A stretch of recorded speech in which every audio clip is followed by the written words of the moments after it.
In the 1990s, Seattle, Washington was plagued by hundreds of bank robberies.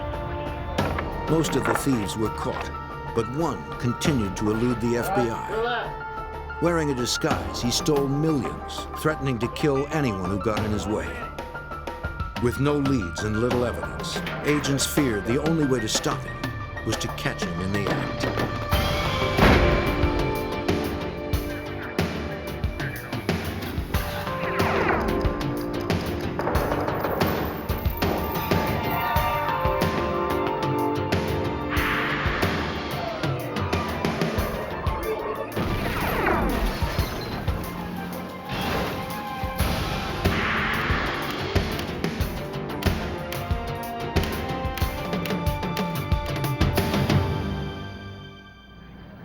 Every bank teller's worst fear is to stare down the barrel of a robber's gun. Banks use a variety of devices to discourage would-be robbers. Security cameras, silent alarms, and exploding die packs. But when an elusive bank robber targeted Seattle's banks, none of these precautions were effective. I'm Jim Kallstrom, former head of the FBI's New York office. It would take cunning, precision, and patience to capture a master of disguise the FBI knew only as Hollywood.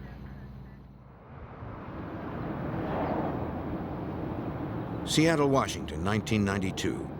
The computer revolution was growing. Technology entrepreneurs were pumping billions into the city's economy. To accommodate the newfound wealth, banks opened branches all over Seattle. But neighborhood convenience also meant more opportunity for theft.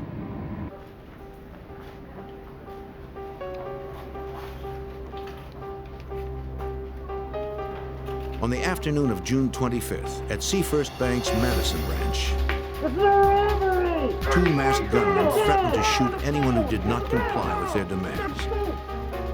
Anybody home? We're gonna shoot! One trained his gun on the frightened customers, while the other forced a teller to empty her cash drawer.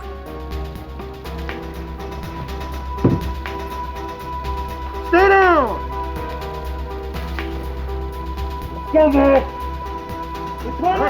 After the bag was filled, they demanded car keys from one of the customers who they had watched pull up. They warned the tellers not to hit an alarm or they would return and kill someone. The two sped away with nearly $20,000. Since the bank's deposits were insured by the federal government, the FBI was called in to assist the Seattle police. One in the front and one in the back. Because no alarm had been tripped, the bank's security cameras were not activated. Investigators had no photos of the suspects. Customers and bank employees described the gunman as being of medium height and build. One employee heard the man holding the cash call to his partner using the name Mark. The guy came to that door. The robbers had worn gloves, so no fingerprints could be obtained. Investigators attempted to lift shoe prints from the desk where one of them had stood.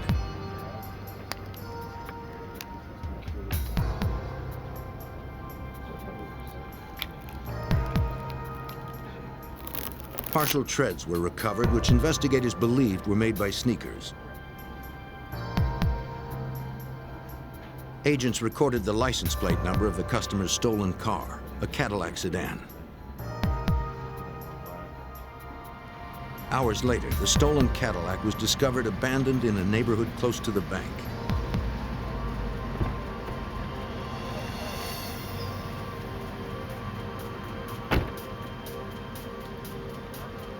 Forensic technicians would pore over the vehicle's interior, but find no fingerprints, hairs, or fibers foreign to the car.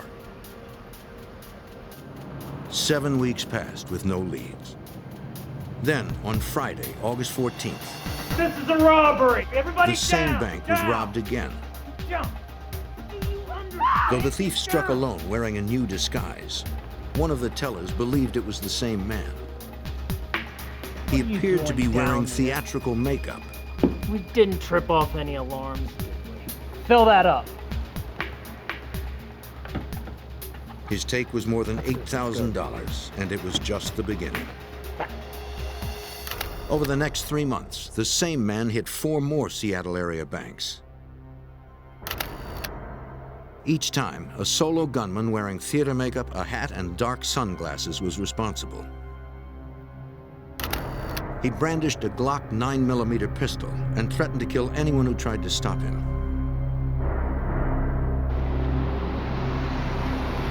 On his 6th robbery, the thief had gotten away with $252,000, and investigators still had no leads and no name. Special Agent Shawn Johnson of the FBI's Seattle field office began tracking this master of disguise, who had come to be known as Hollywood. It's much easier to coin a name for somebody than call him tall white male in a blue hat. So with this person in particular, he wore, once again, this elaborate facial disguise, makeup. So somewhere along the line, somebody started calling him Hollywood because of that, and that name stuck with him. Hollywood had gone silent since he'd robbed Seafirst Bank's Hawthorne branch in northeast Seattle.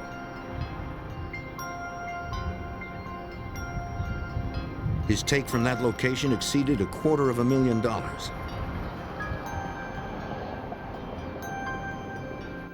To date, Hollywood had grabbed over $320,000 from Seattle area banks. It's the same MO. I mean, look, it's the Authorities same had MO. recovered none of the Every stolen single time. cash, Okay, he's and they going still to- had no clues to his identity. As the months passed, investigators wondered if he had quit or moved on to another city. It's the same demeanor.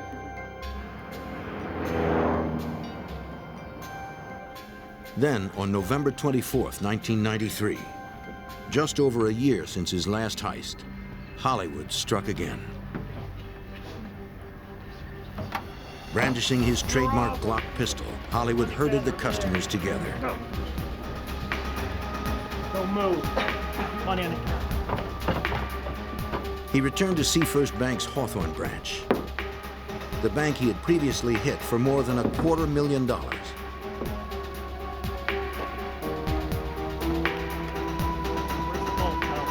He asked for the reserve cash.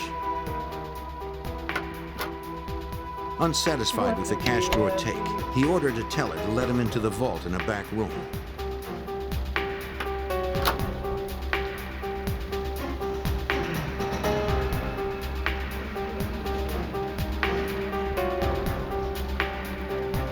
Hollywood emerged with nearly $100,000. Again, he threatened to kill anyone who hit an alarm. No one disobeyed his orders. When Hollywood came into the banks, he was very much in control. He was polite to a degree, but it didn't make people comfortable. They were very afraid that he would use the weapon. He brandished it. It actually pointed at a number of people during the course of the robberies. So we knew that he was not afraid to show the weapon and also to possibly use that weapon against somebody who didn't obey what he told them to do. Security strategies in Seattle banks at this time included using marked bills to trace stolen money. Another tactic was dye packs. Hidden inside a stack of bills, the packs contain red dye and an electronic charge. All right, it's going to work for you. Just underneath one sack. The pack detonates and stains a thief when he crosses sensors at the bank's exit. Nice and the safe is tied in. Silent alarms made it possible for tellers to call the police without alerting the robbers. Wait till I get out. Once you press that button, Video once you press cameras the button, monitored the every camera corner will of the cut bank. off. They'll take a picture about every 7 seconds. And they'll So far, Hollywood had somehow managed to defeat all these measures. When they did it, you need to give us a call. July 13th, 1994. Hollywood attacked his 10th bank in 2 years. He used a stun gun to threaten bank employees. A teller risked her life pushing a silent alarm. 754 North Independence, Westlake Bank and Trust, robbery in progress. Hollywood looted the cash drawer, unaware that patrol units were racing to the scene. Shut up and don't touch anybody. You know, ain't free, don't touch anybody. Go.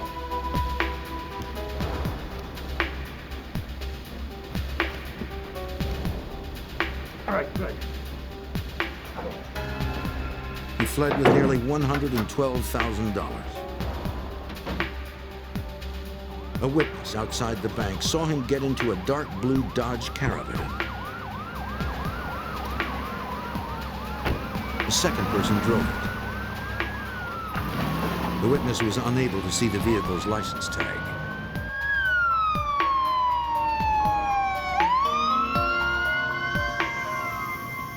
After police secured the scene, another bank employee arrived for work. Oh, very good, thank you. Just tell me what you saw. He told police about an incident on the previous day. The employee noticed a man taking notes in front of the bank, standing next to a blue Dodge Caravan.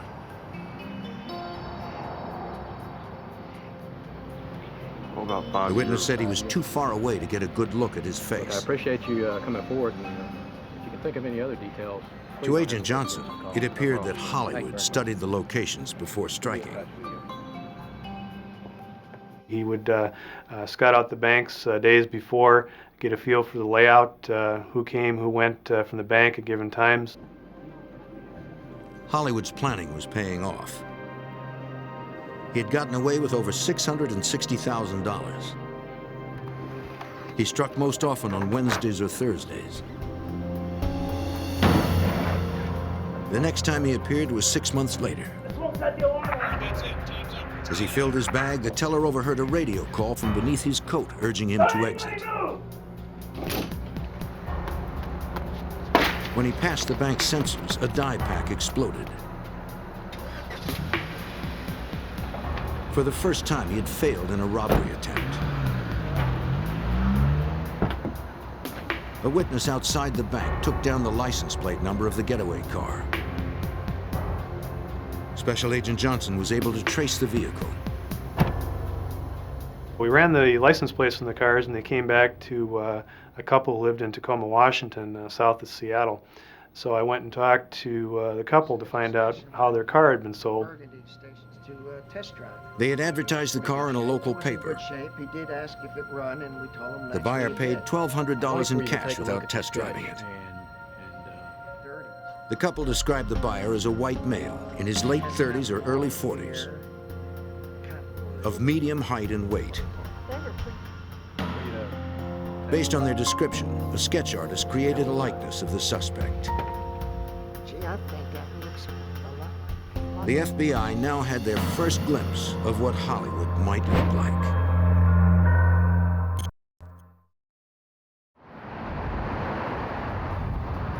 By the spring of 1995, a masked Seattle gunman had robbed 12 banks of nearly $1 million and left behind few clues. Investigators dubbed him Hollywood for his use of disguises and theatrical makeup. The only lead that agents had was a sketch of what they believed was the face behind the mask. Special Agent Shawn Johnson looked for a pattern. If he could figure out similarities among the banks Hollywood robbed, perhaps he could predict when and where he would strike next. I went back and visited all the banks that Hollywood had hit since June of '92. What I was looking for was some commonality. How many doors were in the banks? What was the layout of the lobby? Where was the vault located? Was it downstairs, upstairs, on the main floor? What was the size of the parking lot? Was it adjacent to the bank? Was it across the street? What kind of street was this bank located on? Johnson discovered that most of the banks were in commercial districts where area businesses made their deposits. The banks also bordered residential areas. This enabled Hollywood to blend into the surrounding neighborhood without arousing suspicion. He liked 3 areas of the city primarily, the northeast part of town, Madison Park, which was just outside of downtown, and West Seattle. So once again, looking at the types of banks he hit, the branches themselves, and areas of the city, we came up with a pattern of likely targets. In March of 1995, 3 years after Hollywood's initial heist, the Puget Sound Violent Crimes Task Force was formed. Staffed with investigators from 5 different agencies, they had one goal in mind: to take Hollywood off the streets. Hollywood struck most often around noon, and almost always on the last 3 days of the work week. 4 of his past 5 robberies occurred in late January or early February. Agents calculated that Hollywood appeared to be going through about $20,000 a month. Detective Mike McGann joined the task force in June of 1995. McGann knew the streets and had many bank robbery collars to his credit. It was my belief that at least 95% of the people that I arrested were narcotics users. The other 5% I believed to be gamblers, thrill seekers, professionals, or people that were working out of sheer desperation. Where I'd classify Hollywood was that he was a well-trained, well-disciplined professional. McGann pored over the security camera photos of Hollywood. He noted the weapons he brandished were a 9mm Glock and a stun gun. At the time, these arms were being considered as weapons of choice among law enforcement. The detective also noticed that Hollywood indexed his trigger finger on the side of the 9mm, a technique taught to police officers. Many of the robberies occurred in the late morning, between 11 a.m. and noon, precisely the time when a shift change for the Seattle police occurred. The evidence pointed to a frightening possibility. Hollywood might be a cop. And the reason I thought he was a police officer is he knew so much about how we operated, that he was probably watching us or listening to us. He was disciplined. He was in and out of the banks quickly. He moved swiftly. He just knew a lot about the policy procedures of the bank. He knew that the areas that he was hitting in were primarily residential areas that don't have much police presence in them. Then something else caught his eye. He noticed that Hollywood was wearing a radio on his belt. If Hollywood was communicating with a walkie, perhaps police could intercept the transmission. The detective contacted an electronics expert known as the Glitch. With his help, McGann hoped to gain an advantage. Rectangle, gray, brown, right.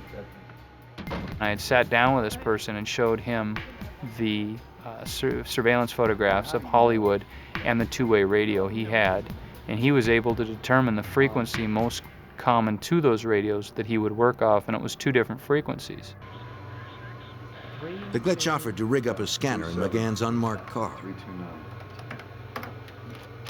How did you come up with this? By eavesdropping on Hollywood, investigators hoped they could pinpoint his whereabouts and catch him in the act. The idea didn't work. Special Agent Johnson was stationed outside a bank in northeast Seattle, monitoring the radio, when Hollywood and an accomplice struck elsewhere. It's about 11:30. I was going to break off about 12 o'clock, and all of a sudden I heard the Seattle police radio saying we've had a bank robbery, First Interstate Bank, and that was about 2 miles from my location. I heard the physical description. I knew at that point it was Hollywood, and he had come back on one of those 3 days I predicted a year before, and we just missed him. A bystander outside the bank got the license number. Like his first robbery, the getaway car was found in a neighborhood near the bank. The FBI traced the car back to its owner, who said he had sold it to a man for cash a few weeks earlier.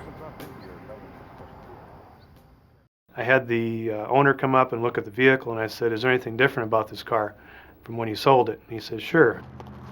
Overall condition of your engine compartment here, is anything... The owner noticed the car had a new battery. ...startling different here? You notice any difference? I was about to say. Agents found that the car had been wiped down inside and out. The owner also noticed that 2 of the tires had been replaced with newer ones. So I went to trace the tires, found out they'd been bought in Tacoma, Washington. The battery was bought at a Sears store in Tacoma about 2 days after the car was purchased. So I knew at that point that these people, whether it was Hollywood and or his partners, were in the area at least 2 months before the robberies. Working with a sketch artist, the owner described the buyer. Investigators now had 2 composite sketches, but they were still no closer to catching Hollywood. Supervisory Special Agent Ellen Glasser was brought in to head the task force. She made the decision to go on the offensive. It's one thing to put pen to paper and to put your thought processes at work and try to solve a case. It's another when you take a proactive posture in an investigation, knowing that you might get into a confrontation with somebody like Hollywood. The supervisor realized that a more aggressive stance would place her agents in greater peril. Hollywood had repeatedly threatened to kill anyone who tried to stop him. We knew he had a propensity for violence and figured that if he was going to these elaborate means to disguise himself to plan the robberies, that he probably would not necessarily give up easily as most others did. And we were concerned about safety of law enforcement and safety of customers and employees of the banks. Okay, he's taking a lot of care. More personnel were assigned to specific areas of the city, targeting the banks hit most often by Hollywood. So he came up with a game plan saying, okay, we're going to be out on the streets on Wednesdays, Thursdays, and Fridays between these periods of time, knowing full well that greed would probably take the better part of Hollywood and he would come back and rob another bank, even with the amount of money he'd already taken. On May 22, 1996, despite the increased presence of law enforcement, Hollywood hit the First Interstate Bank in the affluent suburb of Madison Park. It was his 14th known robbery. To generate leads, agents reached out to the community. We increased the reward to $50,000 that we were offering in the community for tips. We didn't want to have the media work against us. Now, we didn't want to glamorize Hollywood and cause copycat bank robbers to go out and rob banks. But we also felt that we needed the public. Agents saturated Madison Park with hundreds of wanted flyers. Perhaps heightened public awareness could also help eliminate that neighborhood as a potential target. Then, law enforcement could increase manpower in the remaining neighborhoods. The campaign yielded nothing. Hollywood had not surfaced in months. They consulted a police profiler to learn how Hollywood might react if and when he was cornered. Could be someone who is familiar or someone who was taken out of... Based on his broad knowledge of violent criminal behavior, the profiler told them that Hollywood would not go quietly. And it was very important for us to hear him say, this guy is going to resist arrest. This guy will not want to go into custody. This guy will fight you. This guy is dangerous. Authorities could only guess when and where Hollywood would strike next, and if his gun would remain silent. For almost 4 years, Hollywood had threatened to shoot anyone who got in his way. Agents were convinced that if he was challenged, the masked gunman would shoot to kill.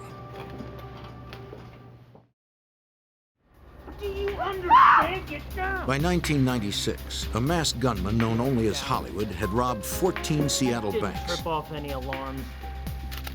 He threatened to kill dozens of people for his take of $1.2 million over 4 years. Though Hollywood had not fired his weapon, Agents believed that if confronted, he would kill. Supervisory Special Agent Ellen Glasser showed the task force a videotape of what could happen if they were not prepared.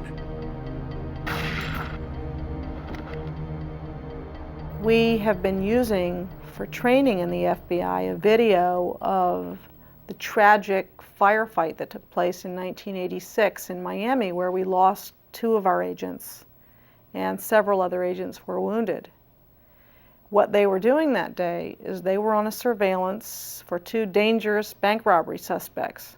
So there were some obvious parallels to what we were doing.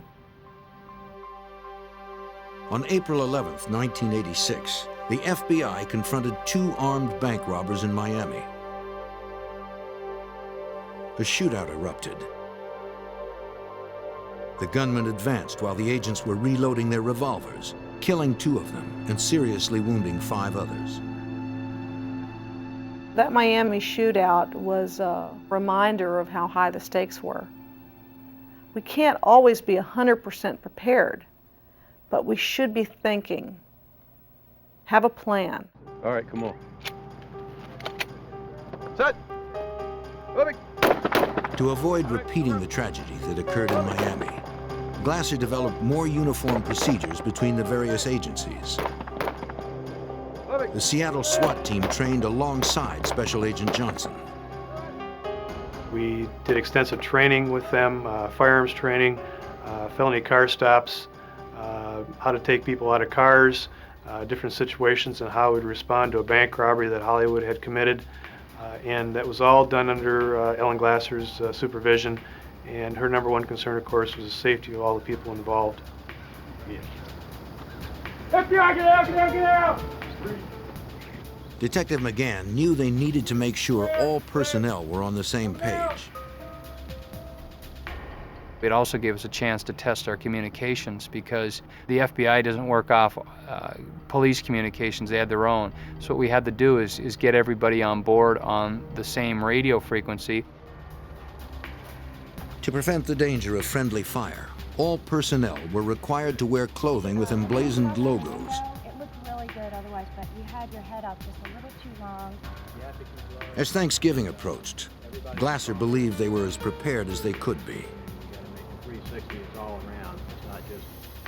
Well, that Wednesday, that day before Thanksgiving in 1996, it started out just like any other day. I went to work thinking I was going to catch up on some of my overdue paperwork, thinking that I was looking forward to the holiday the next day, having a day off, the banks would be closed, and thinking that people needed a rest because they had been working so hard. Agent Glasser, Detective McGann, and Detective Pete Erickson were the last ones in the office when an alert tone came over the radio at 5:41. And upon hearing that, I knew that it was Hollywood that had hit. And I'm looking around the office thinking, well, Pete's here. And I looked at him and said, do you want to go? He goes, oh yeah, let's go. And Ellen saw me run down the hall and she's yelling, Mike, what's going on? I said, Hollywood hit, do you want to go? She goes, yes. So she grabbed her coat and we all left the task force office. And my car was parked right outside the front door. We ran down and turned on the lights and the siren and put the light on the roof and away we went. Multiple suspects had robbed a bank in Lake City, the Seattle suburb just minutes from task force headquarters. As soon as we got into Mike's car, I could hear the Seattle police radio traffic. And I remember hearing the references to the makeup. And it was really those references to the pancake makeup that made it resonate in my head that this was it. This was it. They got another call. A witness had seen a vehicle exit the bank's parking lot in an erratic manner. A vehicle matching the description had been spotted.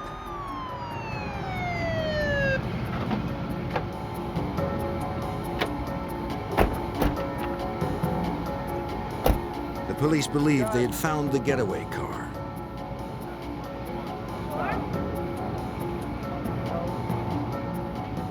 turned out to be a false alarm.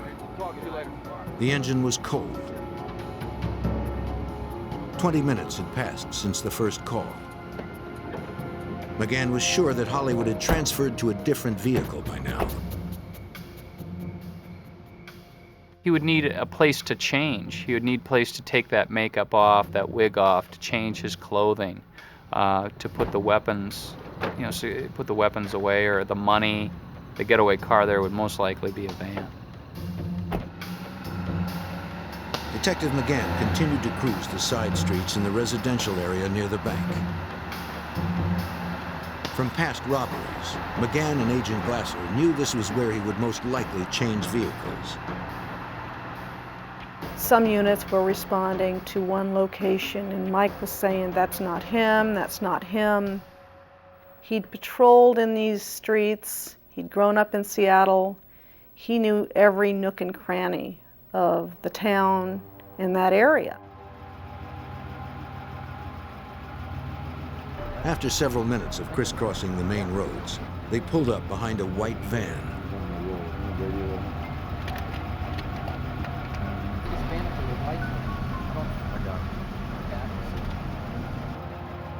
And there was condensation on the insides of the windows. I mean, heavy condensation where the beads of water were dripping down on the insides of the van.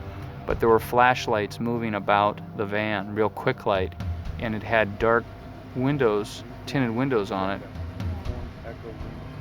McGann had a strong suspicion it was Hollywood. They called in to check the plates. The driver of the van ignored the emergency lights and pulled away. Dispatch. Vehicle. The investigators had no way of knowing how many persons were in the van, or if they had any weapons. If it was Hollywood, they knew at the very least he would be carrying a 9mm Glock. By this time, I knew he knew we were behind him. He could see me. He just knew we were there. And he drove northbound and slowly came to a stop. They prepared to approach the idling van. Good! When I got out, all I saw was this person holding the rifle at port arms and stepped out from the side and took aim at me with that rifle. And right then I feared that I was going to be shot and killed. The rifle jammed. McGann fired into the rear of the van. The chase had turned into a firefight. Get in. On the night before Thanksgiving 1996, 3 investigators had just fired at a fleeing van after its driver had attempted to shoot them with a rifle. They believe the van held a man known only as Hollywood, an elusive bank robber.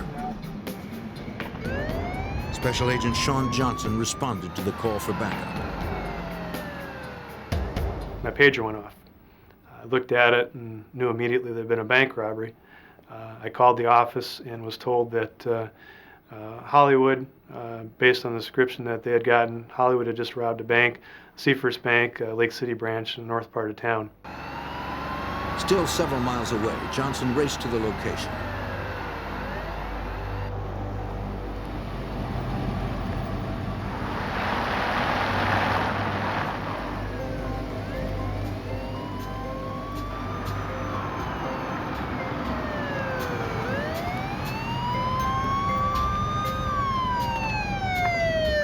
As the van came to another stop, backup arrived.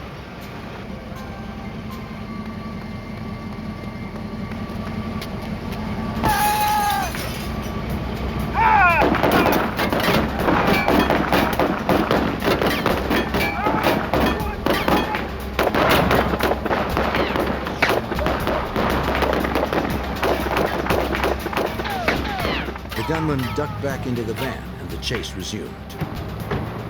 Special Agent Glasser felt it was a miracle the 3 of them had survived unharmed.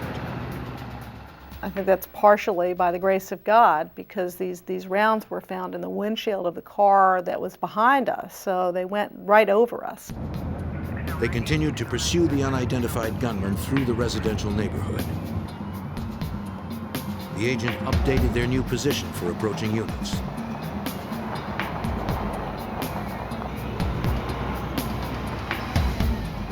They followed the van until it disappeared around a turn.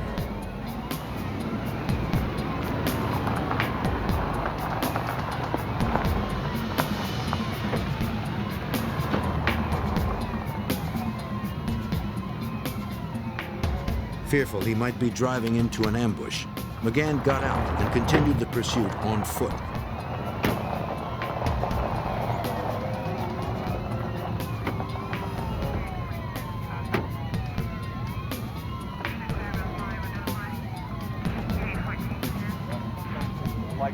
Detective McGann told a K-9 officer to cover the right side while he moved up on the left. And I was trying to think, am I doing everything right? I'm alive, there's no bullet holes in me, my coworkers are alive, plenty of help is behind us. And I knew plenty of help was in front of us, coming at us.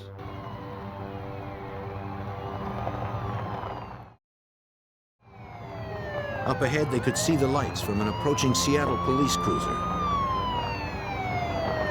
It intercepted the van, forcing it off the road.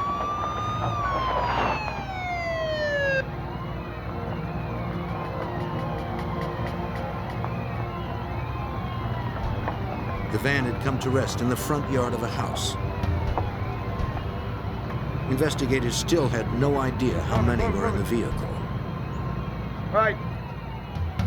Out of the van! Keep your hands where we can see them! Right. Doors are open! The side doors burst open, Go, go! but no one came out. Cover me!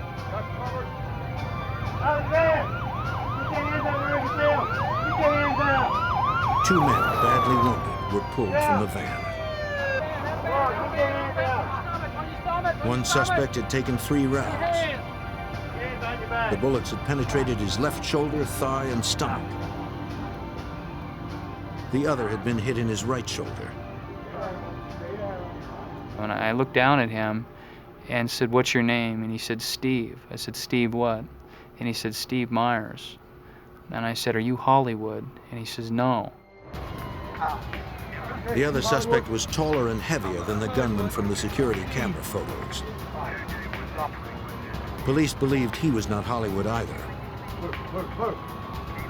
The detective turned his attention to the van, but no one else was inside. And I'm thinking, where's the third suspect? You're saying the suspect got out. Are you positive? And they're saying, yes, he got out when he saw us. He took off. So I'm thinking, oh my God. Investigators quickly organized a search, both on the ground and in the air. A third suspect, probably Hollywood, was on the run. Police believed he was armed. They did not know how far he could get if he was wounded. As the search continued, a forensics team processed the van. And in the back of the van, there was a guitar case that had been converted into a gun-carrying case, and a blue nylon bag that had money in it. And it was a big bag of money. The robbers had left behind more than $1 million. They also found pieces of a latex mask, most likely belonging to Hollywood.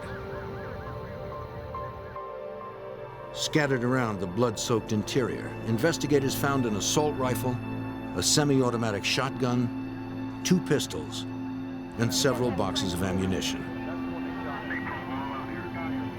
Hollywood's Glock 9mm pistol was nowhere to be found. Could have taken hostage in a house, yeah.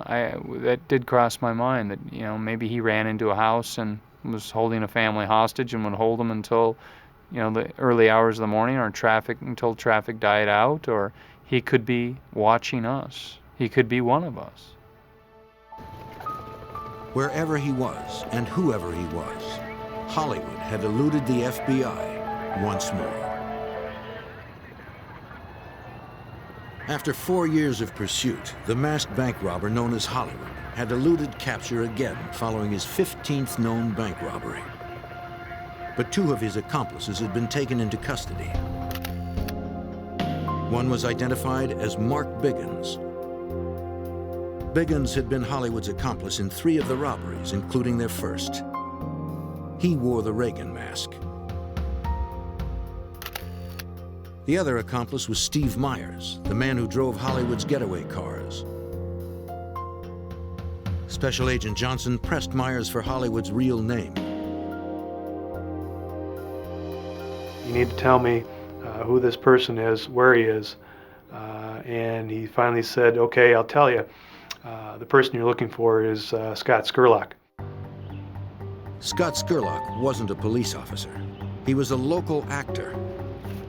Agents moved in on his 20-acre ranch in Olympia, Washington, an hour south of Seattle.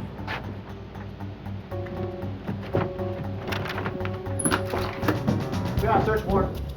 Clear left. But no one was there. Clear.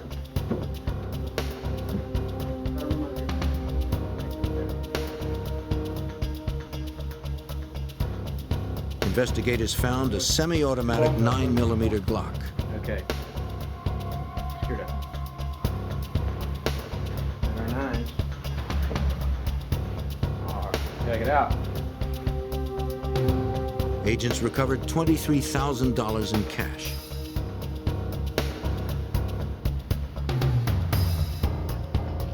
The searchers also found a dozen pairs of canvas athletic shoes, the same kind that Hollywood was reported to have worn in several robberies. Let me check over here. Behind the house, agents approached a barn. All right, clear left. We're clear. Inside, they found tools, building materials, and equipment. On the dusty floor, one of the agents noticed some footprints that led to a trap door.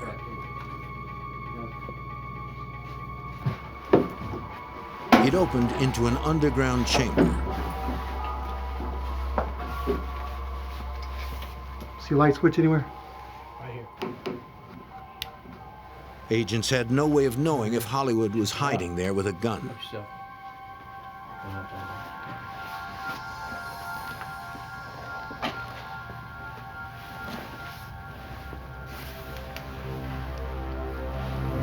Scurlock wasn't there. But behind a curtain, they discovered a second room. Lighting switch anywhere? It was a complete makeup studio. The agents also found a photograph of Scurlock without makeup. Is this who we've been looking for? It's gotta be. Is this Hollywood? That's the man. It's gotta be him. Behind the barn, Special Agent Shawn Johnson and his team came across a large treehouse. It sat about 60 feet up into the trees. It was built on 7 cedar trees. It consisted of 3 stories. It had numerous ramps that extended out from the treehouse. It was something to behold. Agents searched the treehouse. They found no sign of Scurlock. Police were still patrolling the neighborhood where the shootout had occurred the night before. Searchers had combed the area, but found no trace of the fugitive. Then a report came in that a man had spotted someone hiding in a camper behind his mother's house. Come out of the trailer. Police responded and approached the camper. Sir, police officer, come out of the trailer. They identified themselves, but received no response. An officer emptied a can of pepper spray into the window.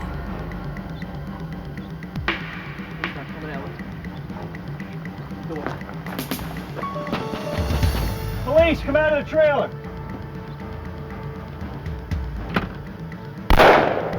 A shot rang out. Chief, get your back up. Police set up a perimeter around the camper and called in reinforcements. Agent Johnson had just returned from searching Scurlock's property.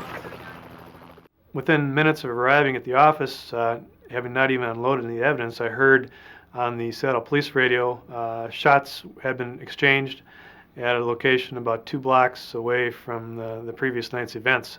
So without even beginning to unload the evidence, I took off again, heading northbound out of town, lights and sirens to this location. Every available unit converged on the site. Supervisory Special Agent Glasser had gone home after the shootout. By that point in time, I had decided not to cook a turkey on Thanksgiving. I had changed the reservations for where we were going to eat Thanksgiving to a later time so that we could all be together as a family. And we were almost out the door when we got a call from the office that Hollywood was barricaded in a trailer. No other shots had been fired since that first exchange. Come on, Scott, come out. Good job. Scurlock's girlfriend was brought to the scene. If it was the fugitive, perhaps she could persuade him to give himself up. Come on, Scott, come out. There was no response.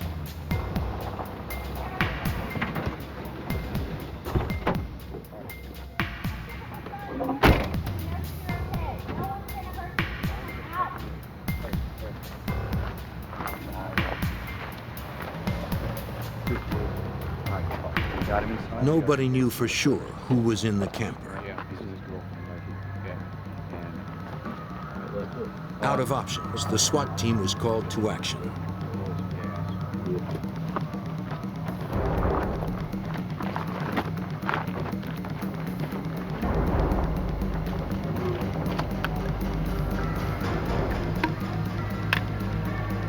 Hoping to flush out the suspect, they fired 2 rounds of tear gas into his refuge. They heard nothing.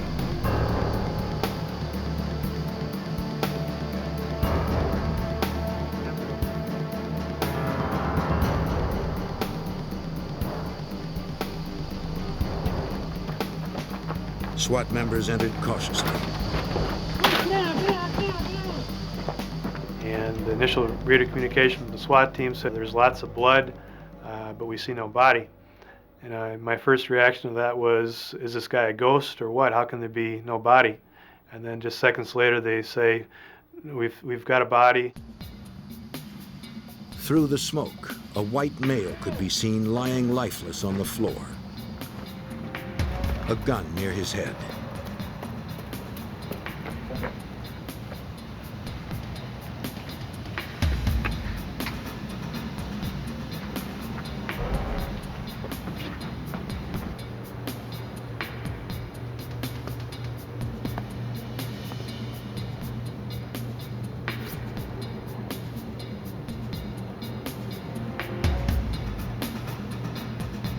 Scurlock's photograph was compared to the body. It matched. The coroner later determined that his death had been self-inflicted. Mark Biggins recovered from his wounds. He and Steve Meyers pled guilty to bank robbery, assault on a federal officer, and firearms violations. They were sentenced to 21 years in a federal prison. Scott Scurlock had hidden behind a mask for 4.5 years. But when the FBI struck back, the man they called Hollywood found there was no place left to hide.